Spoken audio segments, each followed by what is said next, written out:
思っています。2つ目は介助犬、盲導犬、聴導犬、身体補助の介助犬、これも今日来てくださっている中川智子さんの後を受けて一生懸命国会で法改正しました。もっともっと皆さんにとってここにも犬をご自分の人生の伴侶として飼ってられる方おありかと思いますが、人間のパートナーです。お目が見えないとき、あるいは体が自由が利かないとき、いろいろに私どもの心を汲んで助けてくれます。それは人間の社会を優しく思いやりあるものにするために必要な存在なんだと思います。この改正にも頑張りました。そして記事のママさんたちと一緒にオンもやりました。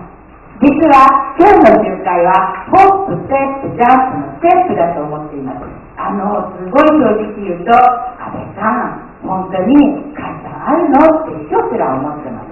でも私はあると思います。ここは安倍智子、10月4日にホップの集会をやりました、湘南台で。今日はステップです。もう一度皆さんにはご尽力いただかねばなりません。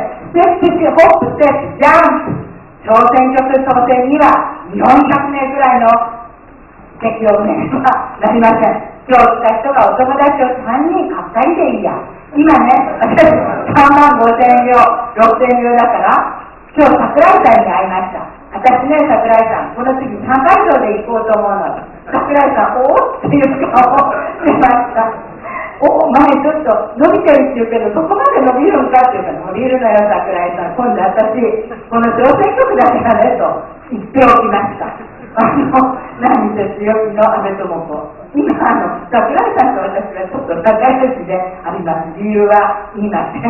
もう一人民主党の候補者がおられて、ね、安倍智子と民主党が戦えば、もしかして桜井さんに有利と思ってられるかも。しかし、侮る中で、私が3倍になれば、桜井さん大変なのよ、と、ちょっと脅しておきました。だから、ホープ、ステップ、ジャンプせねばなりません。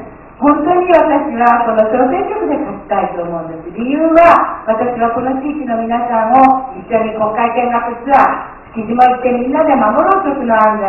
だってメタミドブスやいろんなものが起きてからじゃ遅いんですよ。カビとつくアフラトキン。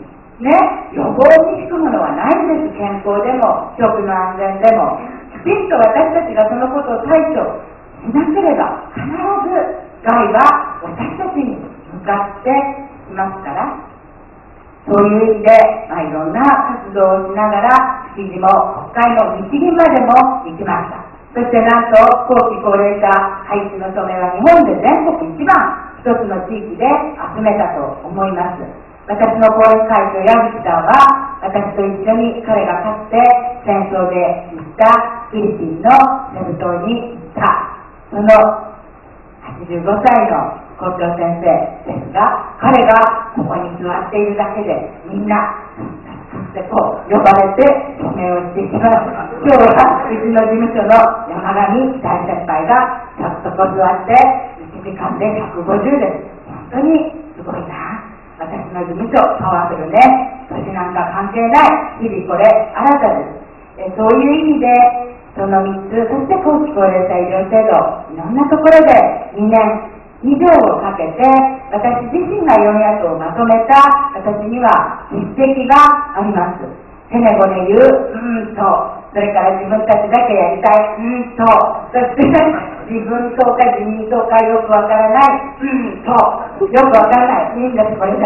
この全部をくるめて、今日も実は6時から国会で後期高齢者医療制度の天引き反対の記者会見をやっています。現在699万人の方が天引きの対象になっています。